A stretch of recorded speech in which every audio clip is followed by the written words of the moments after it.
Good day. My name is Nidal May Mikel from BE Ed 2. For today's discussion, I will discuss about language acquisition. Before we are going to proceed in our main discussion, let us read first the learning outcomes that we meet. First, summarize the basic concept of the behaviorist theory, the theory of an innate universal language ability in human, and the social interactionist theories of first language acquisition. Second, explain the basic concept that characterize the linguistic theories, the cognitive theories, and the sociocultural theories that support second language acquisition. Third, discuss the language proficiency framework proposed by Jim Commons that seems to facilitate acquisition of a learner's second language in a classroom situation. Last, apply the theories to language teaching learning situation. When you heard language acquisition, what comes on your mind? Okay, language acquisition is the process by which humans acquire the capacity to perceive and comprehend language as well as to produce and use words to communicate. The research proposed by Noam Chomsky. Ang language acquisition nagpasabot kini bahin sa ato ang nakatunan, nadungog on obserbaran nga lingwahe. From the word itself, acquisition o na-acquire, kita o ang mga bata nakakaton og lingwahe gamit sa pag-communicate sa usag-usa. Kini gitud-an ni Noam Chomsky on 1960s. There are three parts of language acquisition. Okay, first is first language acquisition or FLA. This refers to the way children learn their native language. Mao kini ang permirong lingwahe nga atong nakatunan sa ato ang gidak-an. Halimbawa, akong ginikanan ang ilang native language is Ilonggo. So sa bata pa ko, mao ni ang ako ang first nga na-acquire o nakatunan nga lingwahe. Okay, what are the characteristics of first language acquisition? It is suggests that language is innate behavior. It is natural. Children do not learn grammar solely by imitation or reinforcement. They learn by working out of rules for themselves. There is no rule for grammar. Sa first language acquisition, normal lang siya kay first pa man nga kanaang nakatunan sa bata nga lingwahe.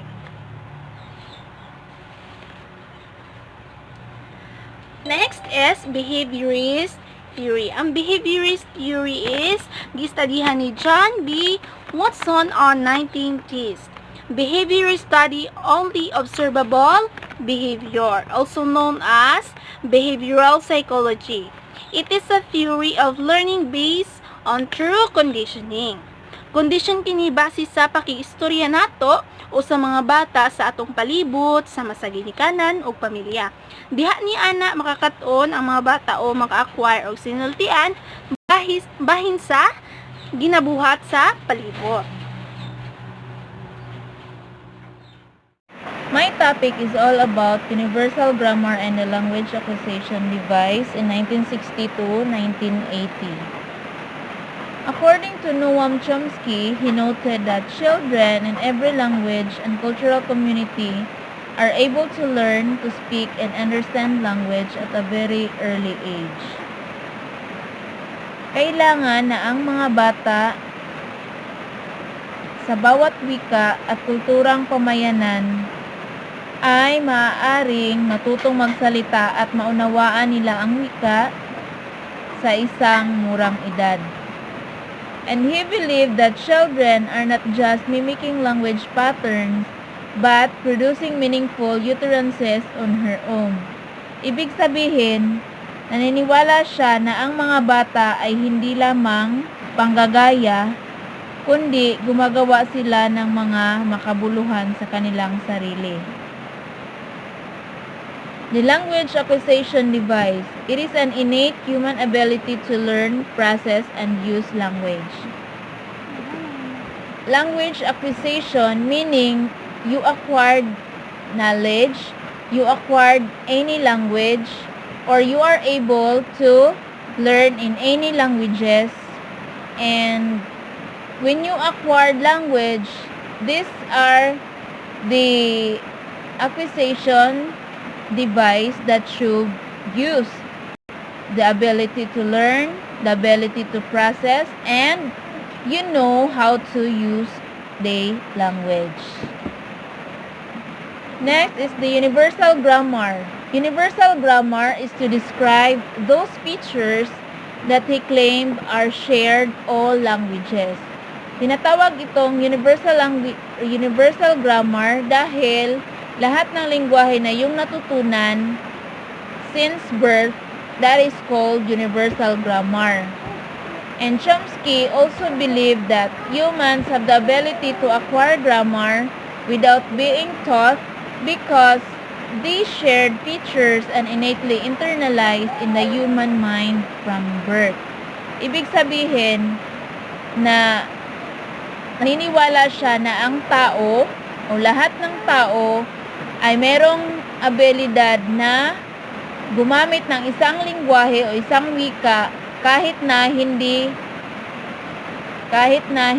niya sabihin ay alam na agad ng isang tao, or learning from mga basic words. Kagaya ng bata, sabihan mo siya ng maligo. So, hindi mo na kailangan i-elaborate kung ano yung maligo dahil na-internalize mo na yun kung ano yung ibig sabihin ng maligo. Universal grammar should internalize in the human mind. So, ibig sabihin na alam na agad ng kapwa mo kung ano yung ibig sabihin ng gusto niyang sabihin sa iyo. Since birth, halimbawa, gusto kong kumain. Hindi mo na kailangang sabihin sa kanya kung ano yung ibig sabihin ng kumain dahil alam na niya kung ano yung kumain. And that's all. May I request to the next reporter to report. Good day, sir. I am Josemi Alvarez from BE at 2 Group 10, and my topic is all about social interactionism and second language acquisition. Okay, so dito sa social interactionism, Lev Vygotsky, ang Soviet psychologist aning social interactionism. So diretso ta sa point ani is true body language, no? For example, ikaw nga anak o nga dili ni mo yung nga nakay sakit sa imong ginikanan pero mahibaw-an sa imong ginikanan kay tungod nakig-interact ka through body language, no? Makita nila tungod sa imong body language. Then dili lang pud kana, di ba, ang mga bata ang una jud nila makap up or makop nga language is gikan sa ginikanan. So dapat ang ginikanan mo disiplin sa mga sulti kay tungod ang mga bata ilahan ang masundog kung unsa may iingon sa mga ginikanan, di ba? So dapat ang ginikanan maoy mag-discipline sa mga sulti kay para ma-discipline pod ang bata. Mo na ang social interactionism for me. So dito sa second language acquisition, so naay tulo ka theories from the field of linguistic, cognitive theories, and sociocultural. Ako na rin siyang i-diretso tanan, no? Ang pasabot ani is theories from the field linguistic. So, kung moadto ka dito sa mga tao nga ilahang maybaw ay ang ilahang mga language is Filipino, so imuha na siyang unsa tawag na, imo nang mahinumduman, makop, no? So diri sa cognitive theories, dito na din mo ma-remember ang ilahang mga sulti. Then mo na din to, imuha na din siyang ma-cap up, imo na din mahibaw-an. So mo na din ang maingon nga bilingual second language. So kung naay may muadto dira sa inyong lugar nga foreigner, so pwede na ka makighalubilo, makigstorya sa iya kay tungod na nakailahi nga language sa ibaw-an, mao nang multilingual language, sociocultural. Sociocultural theories.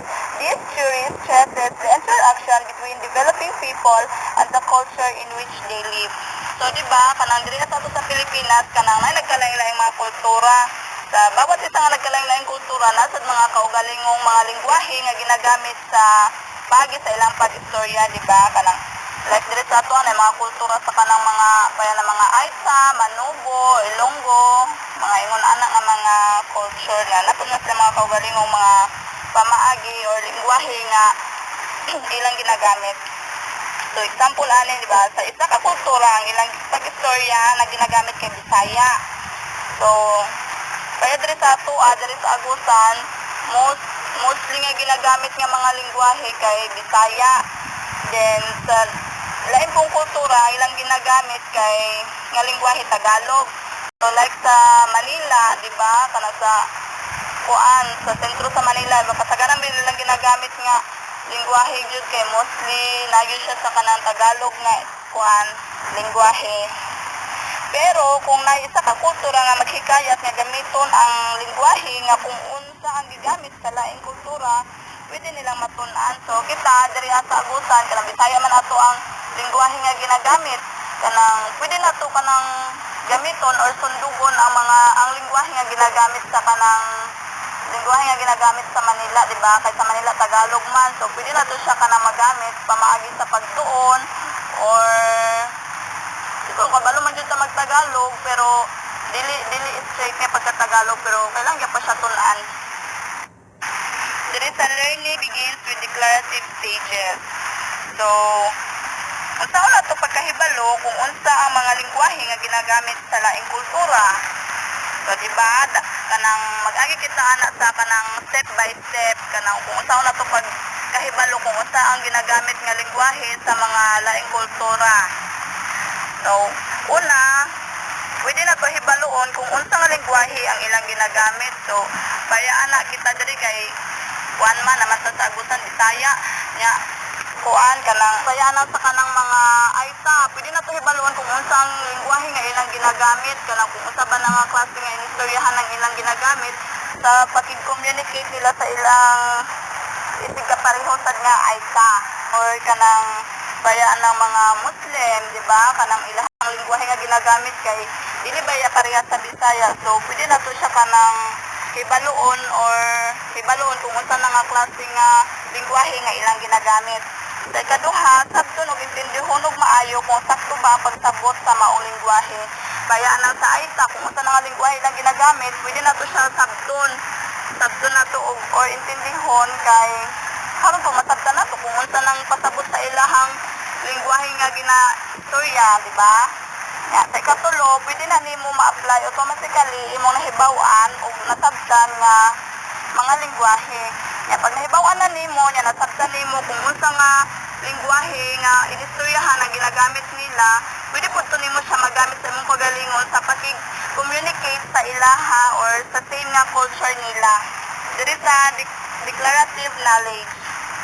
O, di ba? Sa taga-isa sa ato nga kultura na ay nagkalailaing lingwahe. Nga, para sa ako, for example, Bisaya akong lingwahe nga ginagamit. Pwede ko makatuon sa laing lingwahe nga ginagamit sa uban. Kanang kaya na ako Bisaya, nya makig-communicate ko sa kanang Ilonggo nga lingwahe.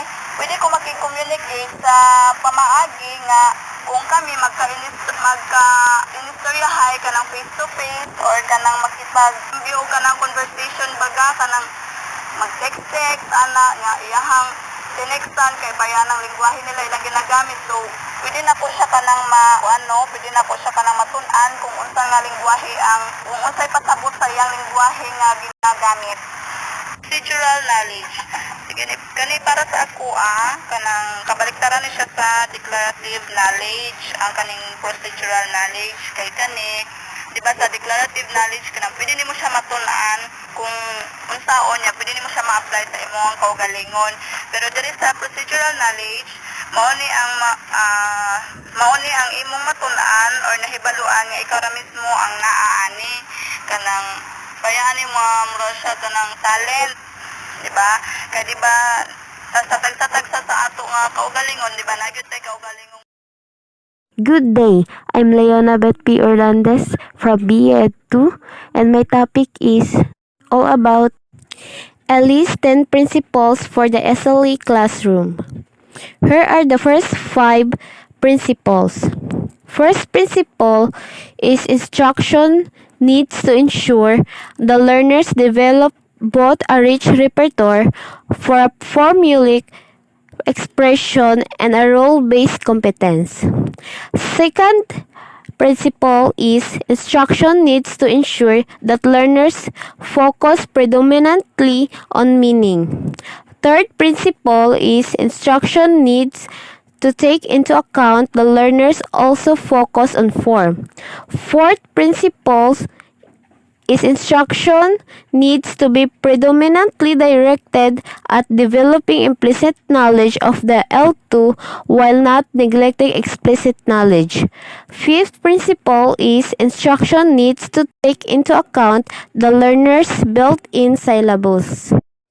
In Principle 1, it needed an instruction to develop the learners at pagyayamanin ang repertoire of formulaic expressions. Ito ay nagsasaad sa tamang paggamit kung paano ipapahayag ang pakikipag-usap. By the National Functional, gives way to reminds on how to teach the formulaic sequences. Ito din ay isang mainam na gamitin sa pagtuturo at pagbibigay ng tagubilin. Principle 2, sa pagbibigay ng instruction, kailangan siguraduhin na ang mga mag-aaral ay nakafocus lamang sa nakaraming kahulugan. Ito ay may dalawang instructional approach, semantic meaning at pragmatic meaning. Ang semantic meaning, ito ay mostly na ginagamitan ng mga magkaibang salita pero iisa lang ang kahulugan. For example, just like the word destination and last stop. Ito ay magkaiba man ang kanilang salita, pero ang kanilang kahulugan ay magkapareho kung saan ang kahulugan nito ay the place designated as the end or the destination and the last stop. While the pragmatic meaning, it seems like a practical, especially when making decision. It is often contrasted with the word idealistic, which means based on how or having a high principles, which is the words that attempt to explain or attempt to understand how they are being used in a given concrete situation. So that the researchers do not choose whether the semantic or pragmatic meaning, but both they are important to any language. In Principle 3, this principle instruction also focus on form to ensure that learners can understand through deductive or inductive grammar lesson, through communication tasks, and through opportunities. Learning language should be learned or be focused to form of a language, and then the student will be given grammar lessons to process the input or output. It is designed para hikayatin ang mag-aaral na malaman ang kanilang napiling paraan upang sila'y matuto. And after they have learned about form of language learning, they will be given tasks to make. Then focus about that form to make them more understand and more knowledgeable. After they know the grammatically rule and the communication task, the learner also know the importance through opportunities on how to plan and to perform their task before they start by the feedback. In Principle 4, dapat ang instruction is need to develop the implicit knowledge of the second language while not neglecting knowledge. It means the learners must know kung kailan gamitin ang implicit at explicit knowledge. Implicit knowledge is a knowledge that gained through without awareness that learning is occurring. For example, is when your mother gives you a dirty look when you drop your socks on the floor. So that means you don't need verbalized instruction, ay makikita mo na ang face expressions toward the person such as an indirect instruction, while the explicit knowledge is a knowledge that can be readily articulated. And the most common forms of explicit knowledge are manuals and documents procedures. The encyclopedias and textbooks are also examples of explicit knowledge. In this principle, habang nagde-develop ang implicit knowledge sa second language, kailangan hindi rin pinapabayaan ang malinaw na kaalaman o ang explicit knowledge. In Principle 5, it also needs to adopt a zero grammar dahil nagamit na ng isang pamamaraan base sa gagawin na walang hirap para malaman agad ng laman ng pag-aaral. Kailangan ding siguraduhin ng magtuturo na nalalaman ng mag-aaral ang tiyak na laman sa pagtuturo. Kailangang nalaman din ng isang guro ang iba't ibang level na kaalaman ng isang mag-aaral. Sa pagbibigay ng instruction, dapat itong malinaw at madaling maintindihan ng mag-aaral. In short, the learners learned on how to use the grammar correctly in any ways of speech, but they need to know how to construct it correctly. Hello everyone, I am Romelyn Alberca. I will discuss about Principle 6 to Principle 10. Principle 6 is successful instructed language. Learning requires extensive L2. Okay, I will discuss it directly. Okay, it has effect to learners if the learners learn L2 and speak L2 with their friends, with their family, with their teacher, and out the classroom. You will more knowledgeable and more practice. This can be the teacher give the task for the student with their view or asking opinion to their friends, to their family, to their teacher, and out the classroom. Principle 7. Successful instructed language learning also requires opportunity for output. First is, production serves to generate better input through the feedback that learners' effort at production elicit. Number 2, it forces syntactic processing. Number 3, it allows learners to test out hypotheses about the target language grammar. Fourth, it helps to automate existing knowledge. Fifth, it provides opportunities for learners to develop discourse skills, for example, by producing long terms. Sixth, it is important for helping learners to develop a personal voice by steering conversation onto topics they are interested in contributing to, elicit and one other contribution of output. Last, it provides the learner with output input. Principle 8. The opportunity to interact in the L2 is central to developing L2 proficiency. According to the interaction of hypothesis, interaction fosters acquisition when the communication problems arises and learners are engaged in negotiating for meaning. So this part, the teacher have an important role to choose materials or anticipate the appropriate for student, to make student motivated and to make the topic related. Principle 9. Instruction needs to take account of individual differences and learners. In particular, learning will be more successful when the instruction is matched to students' particular aptitude for learning. The students are motivated. Okay, the teachers can cater the variation of the nature of their students' aptitude by adopting a flexible teaching approach involving of learning activities. Yes, tinuod jud na. Kay ang mga bata sama sa ato gani karon, aduna tay mga laing-laing pamaagi para dali ta makasabot sa pag-discuss. So, as a future educator, there are kinahanglan pod nga moadapta nga dapat flexible as a teacher. We need to gain the interest of our students para pod nga dali sila makasabot o maminaw pod ang mga bata, labing na pag imuha silang ma-motivate. Last is Principle 10. In assessing learners' L2 proficiency, it is important to examine free as well as controlled production.